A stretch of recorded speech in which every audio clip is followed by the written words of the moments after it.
सीधे, सरल और स्पष्ट शब्दों में कहा जाए तो एक ही तारतम्य निकल कर आता है कि वृश्चिक राशि के महानुभावों को 29 मार्च 2025 के साथ ढैया पूर्ण हो रही है। क्या अर्थ सिर्फ इतना ही है? ये एक परत है और ये एक निष्कर्ष है जिसको जीकर पिछले 2.5 से 3 वर्षों में आप यहाँ तक पहुँचे हैं। 7.5 के बाद पराक्रम भावस्थ शनिदेव और उसके बाद चतुर्थ भावस्थ शनिदेव की स्थितियाँ जो ढैया लेकर आई, संघर्ष करवाए, उन संघर्षों के मध्य जीवन के हर्ष निकलकर अब जो आने की तैयारी है उसको सहर्ष स्वीकार करने की आवश्यकता है। एक व्यक्ति विशेष आपको कहता है कि वाहन चलाते समय सावधानी बरतिएगा। क्या पंक्ति सिर्फ इतनी ही है? और वो ही व्यक्ति विशेष कहे कि वाहन चलाना एक कला है, यहाँ इन बिंदुओं के साथ में यदि आप ध्यान रखते हैं तो दुविधाओं से बच सकते हैं। मोड़ पर ओवरटेक बिल्कुल भी नहीं करना है, जो स्पीड लिमिट है उससे भी नीचे चलने की प्रक्रियाओं में रहना है। इसके अलावा घंटे से 1.5 घंटे में आपको रुक कर ख़ुद को ब्रेक देना है। यदि फ़ोन उठाना भी है तो गाड़ी रोक कर उसके बाद में ही हमें फ़ोन उठाने की प्रक्रियाओं की तरफ जाना है। कोई साथी है उससे किस तरह की चर्चा करनी है, म्यूज़िक सिस्टम है तो उसकी आवाज़ कितनी रखनी है। सीट बेल्ट के नियम का पालन करने की स्थितियाँ आजकल आवाज़ों के साथ में भीतर गाड़ी में जुड़ चुकी है, परंतु हम स्वयं की सजगता के लिए किस तरह के प्रक्रियाबद्ध चरण को अपना सकते हैं, सब कुछ जानने की ज़रूरत रहती है। यानी वाहन चलाते समय सावधानी बरतिएगा। अब उसको जो एलाबोरेट करने वाली अप्रोच है वो बहुत बहुत लंबी है। जिस तरह से जीवन की शुरुआती स्थितियों में हिंदी का कोई दोहा होता था, कविता होती थी, तो उसकी व्याख्या के चरण अलग होते थे और वो संक्षिप्त सार बहुत अलग हुआ करता था। ठीक इसी तरह से मंगल प्रदान वृश्चिक राशि के महानुभावों के लिए ये समय अत्यंत रोचक हो चला है। आपने जो शुभाशुभता भरे अनुभव पिछले 2.5 से 3 वर्षों में लिए, ईश्वर की कृपा अनुकंपा ऐसी रही कि प्रत्येक समय जो अवस्थाएं सामने दुविधाओं के रूप में थी और वो ही संभावनाओं के स्वरूप में बदलती चली गई, और वहीं से हमने अपने भीतर की जागृति को अलग चरणबद्ध सिरे के साथ में देखा और यहाँ तक स्वयं को पहुँचाने का कार्य किया। जब व्यक्ति इस प्रक्रिया को अपने भीतर तक समझ लेता है तो वो दुविधाओं से मुक्त होकर चलता है। वृश्चिक राशि की स्थितियाँ और साथ ही साथ में पंचम भावस्थ शनिदेव यहाँ बृहस्पति के राशि स्थान में रहेंगे। सबसे पहले ये स्पष्टता रखें कि वृश्चिक राशि के महानुभाव अनुशासन प्रियता के साथ में चलते हैं। काम को टालने की प्रवृत्तियाँ आपके भीतर नहीं होती, परंतु यदि ऐसे लोग साथ में मिल जाएं जो कि लगातार कामकाज को टाल रहे हैं तो फिर दुविधाएं आपके साथ भी आने लगती है, क्योंकि रंगत और संगत ये दोनों ही बहुत अच्छे सिरे से आपके साथ जुड़ने वाली होती है। इसी वजह से आप अपनी अनुशासन प्रियता को बड़ी ही गहराई से इस जीवन यात्रा में लेकर चलते हैं तो अत्यंत शुभाशुभता वर्णित होती चली जाती है। थोड़े से और गहन बोध के साथ में इस चर्चा को आगे बढ़ाएं तो पराक्रम भाव और चतुर्थ भाव के अधिपति पंचम भाव में है। स्पष्टता रखिएगा कि जो महानुभाव कॉरपोरेट कल्चर के साथ में जुड़े हुए हैं, जो भी जातक अपने कामकाज की ओर बढ़ चले हैं, शंकाएं थी, मन के भीतर की बहुत सारी अड़चनें थी, कहाँ जाएंगे, कैसे चलेंगे, किस प्रक्रिया के साथ में होंगे, उन सब से हटकर जो जीवन यात्रा अब आगे बढ़ती है उसको चरणबद्ध सिरे में अपने साथ साथ अपनाकर आगे बढ़ा जा सकता है। ये अवस्था स्पष्ट करके रखें कि धार्मिक कार्यों के साथ में आपकी रुचि यहाँ काफ़ी बढ़ सकती है। जो संघर्ष आप करके आए हैं, हृदय के भीतर जो ताप आपने सहा है, अब उसके बूते आपके कामकाजी जीवन की यात्रा अत्यंत शुभाशुभता की ओर जा रही है।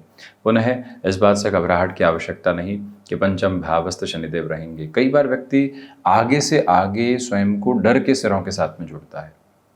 ये समय संभावनाओं का अभूतपूर्व क्रम है। जब हम ये कार्यक्रम आपके समक्ष रख रहे हैं तो धुलंडी पर्व है, होली का जो एक तरह से पर्व का सिरा यहाँ रंगों के साथ में जुड़ा होता है, वो दिवस विशेष आज है।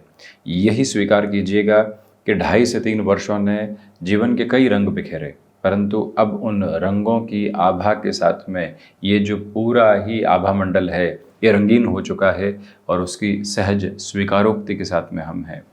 ये प्रयास करना विफल है कि प्रत्येक व्यक्ति हमारे अनुसार चले। उसकी अपनी चाल है, उसकी अपनी यात्रा है, उसके भीतर की संगत, उसका असर बहुत अलग है। हम उसको अपने साथ भले ही आत्मसात नहीं करें, परंतु जब उसके साथ हो तो एक्सेप्टेबिलिटी बनाकर रखें। ये आप बहुत गहरे से एक लर्निंग फेज में अपने लिए सीख चुके हैं। तो जो पराक्रम भावस्थ शनिदेव पंचम भाव में है, सीधा सीधा अर्थ यही है कि आप यदि आईटी फील्ड में इसको डिकोड करके बात करें, क्योंकि शनिदेव यांत्रिक विद्याओं के अधिपति, मंगल की स्थितियां तकनीक और साथ ही साथ तीव्रगामिता के साथ में चला करती है। और जब शनिदेव पंचम प्रवेश करेंगे, राहु पितारूपी आदर्श शत्रु सूर्यदेव, दो प्रमुख ताराग्रही व्यवस्थाएं पंचम भाव में उनका स्वागत कर रही होंगी। ये कहने की जरूरत नहीं है कि संघर्ष की आभा सामने होगी। राहु शनिदेव बद फल करते हैं। शनिदेव अपनी दो राशियों को भोग कर आगे आए हैं। लंबे समय तक इनकी यात्रा अपने ही राशि स्थान में रही है, तो जो एक अनूठा क्रम होता है वो साथ में था, परंतु अब यात्रा परिवर्तन की ओर सहगामी है। इसी वजह से स्पष्टता रखिएगा कि यहाँ आपकी क्षमताएं ऐसे क्षेत्र विशेष जो कि तकनीकी स्थितियों में जुड़ी होती हैं, वहाँ आपको भरपूर से भी भरपूर सहयोग प्रदत्त करने का कार्य कर रही है, जहाँ से सारी ही नकारात्मकता हटती है, भीतर की चिंताओं के बोझ हटते हैं, जीवन की यात्रा स्तरगामी होकर आगे चलने का प्रयत्न करती है। वो एक अलग और अनूठी आभा का क्रम आप अपने साथ निक्षेपित करके चल रहे हैं, जिसको बहुत गहराई से अपने लिए स्वीकार कीजिएगा। बारंबार हम ये स्पष्ट निवेदन आपसे करना चाहेंगे कि ये जो समय अंतराल क्रम आपके समक्ष यहाँ उद्घाटित होकर चल रहा है, स्पष्ट करता है कि छोटी छोटी यात्राओं से संबंधित कामकाज में जितना खुद को आप आगे जोड़ेंगे, उतने ही बेटरमेंट के प्रोस्पेक्ट्स आप अपने साथ एवॉल्व करते चले जाएंगे। ये समय रचनात्मक क्षेत्र विशेष में भी वृद्धि के क्रम लेकर आता है।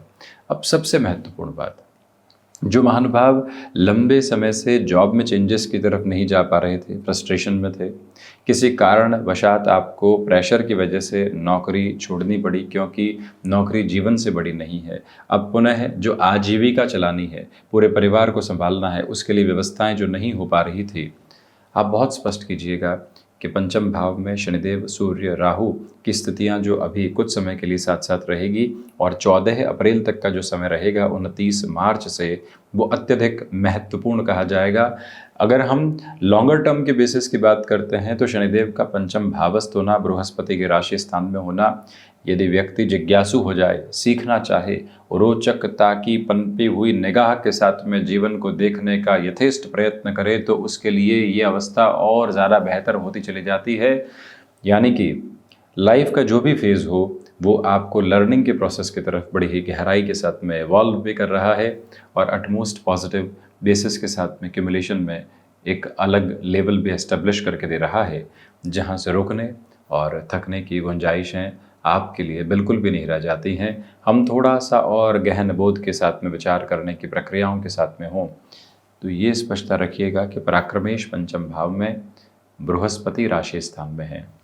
इसी वजह से ये स्पेसिफिक क्लैरिटी है कि आप यदि स्वयं के कामकाज की ओर बढ़ चले हैं तो कदम ठोस रहे। शनिदेव की चाल धीमी है, यानी कि जो भी अवस्था मिले वो बड़े ही ठोस स्तर के साथ में मिले, और जिसने उस प्रक्रिया को अपनाया उसने सारी ही चिंताओं को और भ्रम को जीवन से हटाकर रख दिया।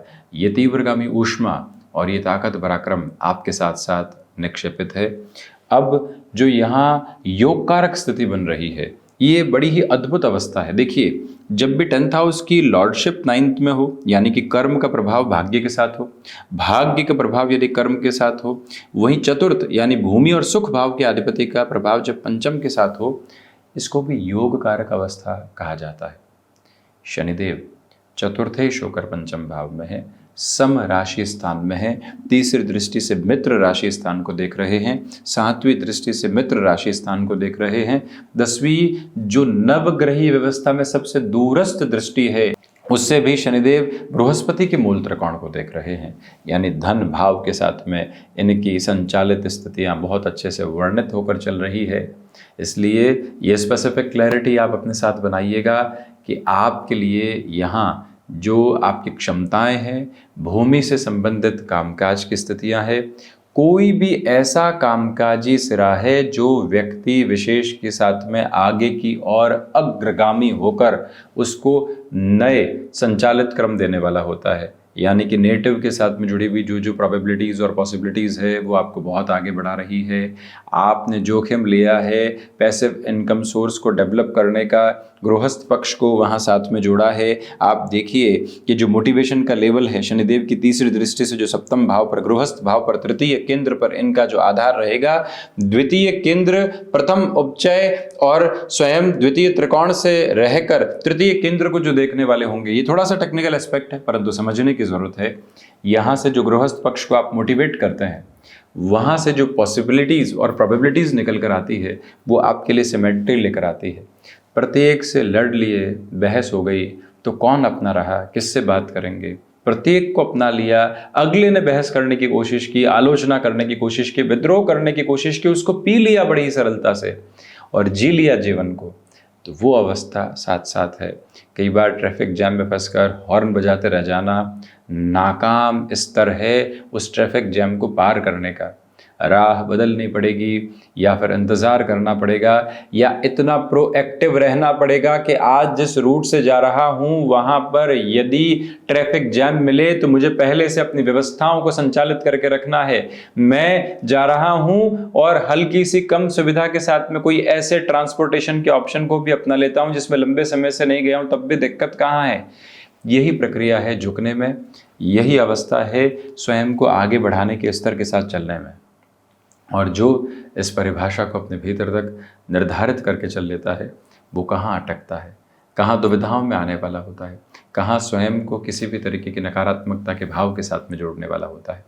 इसी वजह से आप ये स्पष्टता पूर्णकालिक तौर पर अपने साथ बनाकर रखिएगा कि यहाँ से जो फ्लो आप अपने लिए स्टेबलाइज करेंगे, जिस प्रोबेबिलिटी को आप अपने साथ में क्यूमुलेशन में लेकर चलेंगे, सारी ही दुविधाएं हटने की तैयारी करेंगी और जीवन स्थिरगामिता के बोध के साथ में आपको लगातार आगे बढ़ाने की प्रक्रियाओं को जोड़ता चला जाएगा। बस यही एक बात गौर करने की ज़रूरत है। कुल जमा जोड़ इस समय की जो संचालित स्थितियां हैं आपके लिए भूमि संबंधित कामकाज में फायदे लेकर आती है। आप यदि लॉन्गर टर्म में स्टॉक मार्केट के बेसिस को देखते हैं तब भी ढैया के बाद के इस चरण में अत्यधिक बेहतरी की प्रभावी क्रम है। जो पेशेंस आपने पिछले 2.5 वर्षों में स्वयं के लिए इवॉल्व किया है और उसके पहले के पहले जो 7.5 वर्ष भोगे थे, जिस 7.5 ने आपको तैयार किया, अब न लंबे समय तक ढैया है न ही लंबे अंतराल तक 7.5 है। और यहाँ जो आपने अपने कार्य के क्रम को अपनाकर उसको कार्यक्रम की शक्ल दी है, वहीं से आप अब सुनिश्चित स्तर पर, एक व्यवस्थित स्तर पर खुद को आगे बढ़ाने की तैयारियों में है। आपकी क्षमताएं आपका सहयोग दे रही है, आपकी जो लर्निंग है वो पूरे तरीके से पॉजिटिविटी के साथ में आपको लेकर चल रही है। काम यहां कर रहे हैं और दृष्टि अलग अलग स्थितियों के साथ में है। इसका सीधा अर्थ यही हो जाता है कि व्यक्ति ग्रही व्यवस्थाओं के अनुरूप स्वयं को लेकर चल रहा है। थोड़ा सा और गहन बोध के साथ में देखते हैं। तीसरी दृष्टि गृहस्थ भाव और व्यापार भाव पर अपना कार्य कर रहे हैं परंतु टीम को बहुत अच्छे से संभाल रहे हैं। हमारी दृष्टि सिर्फ अर्थ लाभ पर नहीं है, जीवन के सर्वांगीण लाभ जो होते हैं, आज जो सीखेंगे आगे जाकर उसकी बुनियाद क्या होगी, ये स्पेसिफिक क्लैरिटी स्वयं के साथ साथ बनी हुई है। आज जिस प्रक्रिया के साथ में होंगे उसके साथ लोगों का लाभ किस तरह से जुड़ा होगा, निस्वार्थ भाव कहाँ है, वो भाव कहाँ जो भीतर की संचालित व्यवस्थाओं को निस्वार्थ करता है। ये सारे ही अर्थ जैसे जैसे जीवन में जुड़ते हैं व्यक्ति कहीं पर भी नकारात्मकता के भाव के साथ नहीं होता। उसकी तीव्रगामी ऊष्मा उसकी जीवन यात्रा को और ज़्यादा आगे बढ़ाने का कार्य करती चली जाती है। अब थोड़ा सा और एक स्पेसिफिक लेवल पर हम देखें तो जो शनिदेव की 10वीं दृष्टि धन भाव पर रहेगी। लोग कहते हैं कई बार कि जब अर्थतंत्र में हम बहुत अधिक उलझे हुए होते हैं तो ऐसे कार्यक्रमों के माध्यम से आगे के संकेत समझने का प्रयत्न करते हैं। और कई बार यूथ यही क्वेश्चन पूछने वाला होता है कि फाइनेंशियल गेन कैसे रहेंगे, मैं काम क्या करूँगा, मेरा कार्य किस तरह से एक्सपर्टीज़ के अप्रोच की तरफ जाएगा, मैं खुद पर कितना कार्य करूंगा जिससे बेहतर काम इस यात्रा में कर पाऊं। और उसके बाद में जो मनी की अप्रोच है वो बाई प्रोडक्ट रह जाती है। आजकल व्यक्ति सीधा प्रोडक्ट पर ध्यान देने लगा है, फैसिनेशन उसी की आने लगी है। ये जो हम कई बार सुनते हैं कि ईजी अर्निंग अप्रोच के साथ में चलता हुआ व्यक्ति कहीं पर भी पहुँचता नहीं है, उसके पीछे वजह यही है। न जाने कितने घंटे और कई 100 घंटों और कई 1000 घंटों के साथ में खुद को तपाना पड़ता है, तब जाकर व्यक्ति सिद्ध हस्त आधार के साथ में आ पाता है। इसी वजह से शनिदेव की जो 10वीं दृष्टि यहाँ बृहस्पति के मूल त्रिकोण पर है। स्पष्टता रखिएगा कि ये समय बहुत बड़े परिवर्तनों की ओर अग्रगामी है। 29 मार्च शनिदेव, 14 मई देवगुरु, 18 मई राहु केतु, परिवर्तन की संचालित स्थितियां लगातार सामने है। इसी वजह से जो फाइनेंशियल गेन लंबे समय से अटके हुए थे, अब वहां से आप वृद्धि के प्रवाह को बहुत अच्छे से देख रहे हैं। आपने जो कार्य बहुत पहले किया था उसका रुपया पैसा अटक गया, कोई गुंजाइश ही नहीं लग पा रही थी, तो जो ये 29 मार्च से टाइम ट्रेवल करेगा नवंबर 2025 तक, सबसे पहले इसी फेज को अपनाएं। तो आपके लिए जो कोई एरियर किसी कंपनी में अटका हुआ था, जो फाइनल सेटलमेंट अटका हुआ था, किसी बिजनेस पार्टनरशिप के साथ में चले और उसने तारीख देकर रखी हुई थी कि भाई इस तरह से आगे बढ़ने वाले होंगे, वो सारी ही प्रक्रियाएं अब आपके साथ में समानार्थक स्थितियों में सामने आती चली जा रही है। वाणी अद्भुत स्पंदन में है, वाणी ठहराव में है। आप अगले को सुन रहे हैं, उसके बाद समझ रहे हैं, समझने के बाद यदि वो जिज्ञासु हो तो अपनी बात कह रहे हैं। हर एक जगह है अपनी बात को कहने की तरफ नहीं है। तर्क के तराजू से मुक्त होकर, सहृदयता के भाव से युक्त होकर जो बात रखी जाती है और उसमें भी यदि धैर्य की चाशनी मिश्रित हो तो फिर दिक्कतें और दुविधाएं आने वाली नहीं होती। यही स्थिति आपके साथ साथ संचालित है। पारिवारिक जनों के सहयोग के लिए आप तत्पर रहिएगा। मैं ही क्यों करूं, अगला क्या करेगा, इस भाव, इस परिभाषा को पूरे तरीके से तर्कविहीन कीजिए। ये समय आपको सहयोग देने की तरफ आ रहा है, उसको अपना लीजिए। और इसी के साथ स्पष्टता है कि आपके भीतर का आध्यात्मिक स्पंदन बढ़ रहा है, परंतु संतान पक्ष को समझाने के तरीकों के साथ में थोड़ा सा डेकोरेटिव रहिएगा। कंक्लूसिव बेस के साथ में चलना बिल्कुल भी ठीक नहीं है श्रीमान। शनिदेव और राहु की युति 18 मई तक रहेगी। उसके बाद राहु अपनी संचालित स्थितियों को शनिदेव के मूल त्रिकोण में लेकर जाने वाले होंगे। सूर्यदेव तो अप्रैल के मध्याह्न के साथ में ही आगे बढ़ जाएंगे और उच्चस्त प्रवाह को प्राप्त कर जाएंगे। उसके पहले के समय सिरे के साथ में ये स्पष्टता अपने साथ में लेकर चलिएगा कि शनिदेव की यात्रा कुछ ही समय में एकल बूते चलेगी। 18 मई के बाद वहां तक हम अपनी क्षमताओं को बहुत अच्छे से समझने वाले हों। वहां तक हम बारंबार स्वयं को यही कहने वाले हों कि जो डिले की अप्रोच को हमने सीखा है और उसको जो जिया है, अब उसको इधर उधर कैसे होने दें। उसके साथ में तो अपनी यात्रा को और ज़्यादा प्रभावी करके चलने की ज़रूरत है। बस यही एक भाव अपने भीतर तक अपना कर रखने की पूरी आवश्यकता आपके लिए रहने वाली होगी। हम एक प्रमुख निवेदन आपसे यहाँ पर करना चाह रहे हैं कि आप यदि विद्या अध्ययन के साथ में कुछ भी नए सिरे को अपना कर आगे बढ़ रहे हैं तो उसमें अपने जोश व खरोश को बहुत अच्छे से बनाकर रखने का प्रयत्न करें। उसमें कहीं पर भी इधर उधर एवं इतर स्थितियों में आने की आवश्यकताएं आपको बिल्कुल भी नहीं है। हम ये भी प्रमुख तौर पर आपसे कहना चाहेंगे कि ये जो समय संवर्धित क्रम है, आप अपनी उपासना पद्धतियों में हनुमंत उपासना को अपना कर चलें। आप अनुशासन को अपनी जीवन रेखा बनाकर चलें। आज इसी समय से बारंबार मन में एक ही बात यदि घूमती रही अगले कुछ महीनों के लिए, उसमें भी 29 मार्च से अगले 100 दिनों के लिए, कि मुझे तो सबसे पहले अनुशासन पर शासन स्थापित करना है, बाकी सब कुछ बाद में है। शारीरिक तौर पर कैसे स्वास्थ्य लाभ की ओर जाएंगे, अनुशासन। अपने कामकाज में भटकाव रहित होकर आगे चलना भी अनुशासन है। अपने रूटीन को एक सिमेट्री में लेकर चलना, कब खान पान करेंगे, खान पान में कितना समय देंगे, वो भी अनुशासन है। कामकाज को समय है, खान पान को समय कब है, स्वास्थ्य लाभ को समय कब है, विचारों को बेहतर करने के लिए समय कब है। जैसे ये सब कुछ निर्धारित होता है, दहिया के बाद का ये प्रभावी आवरण आपके साथ चमककृत तौर पर आपको आगे बढ़ाता है। तो वहीं यदि आप रेस्टोरेंट संबंधी कामकाज में हैं तो इस समय की जो लंबे स्तर की चलती हुई गतिविधियां हैं उसे भी प्रोबेबल पॉजिटिविटी के साथ आपके लिए देखा जा सकता है। कुल जमाजोड़ वृश्चिक राशि के महानुभावों के लिए इस समय को अत्यंत शानदार कहा जाएगा। बेहतरी के एक अलग स्तर के साथ में देखा जाएगा, जहां से आप अपनी यात्रा में कोई और रुकावट एवं बाधा को नहीं देखते, पूरी ऊर्जा के संचालित क्रम को देखते हुए जीवन को एक अलग भाव देते चले जाते हैं। वहीं कफ को रिलेट करते हुए प्रॉब्लम से संभलें। जो 29 मार्च से 18 मई तक का समय है, इसमें कन्फ्यूजन्स के अप्रोच से पूरी तरीके से बचकर चलें। ज़बरदस्ती डर की आवश्यकता नहीं है, क्योंकि राहु जाती हुई प्रक्रियाओं में है, शनिदेव आती हुई प्रक्रियाओं में है। जो तथाकथित तौर पर श्रापित दोष की चर्चा इतनी हो रही है, शनिदेव राहु साथ में आ रहे हैं, क्या होगा, इसको भी डिकोड करेंगे एक अलग कार्यक्रम में। परंतु आज बस इतना ही समझें कि उससे भयमुक्त होकर चलने की पूरी पूरी आवश्यकता है, क्योंकि राहु शनिदेव वत फल ही करते हैं। और राहु यहाँ अब 2, 3, 1 डिग्रीज के अप्रोच के साथ धीरे धीरे कमतरी की तरफ जो आने लगे हैं, इसका अर्थ यही है कि अब वो परिवर्तन के बयार को आपके साथ में स्थापित करके चल रहे हैं। तो ये था वृश्चिक राशि के महानुभावों के लिए शनिदेव के होने वाले राशि परिवर्तन का पूरा ही चर्चा ब्यौरा। हम इसी तरह से उपस्थित होने का प्रयत्न करते रहेंगे। धन्यवाद एवं कोटिशः आभार।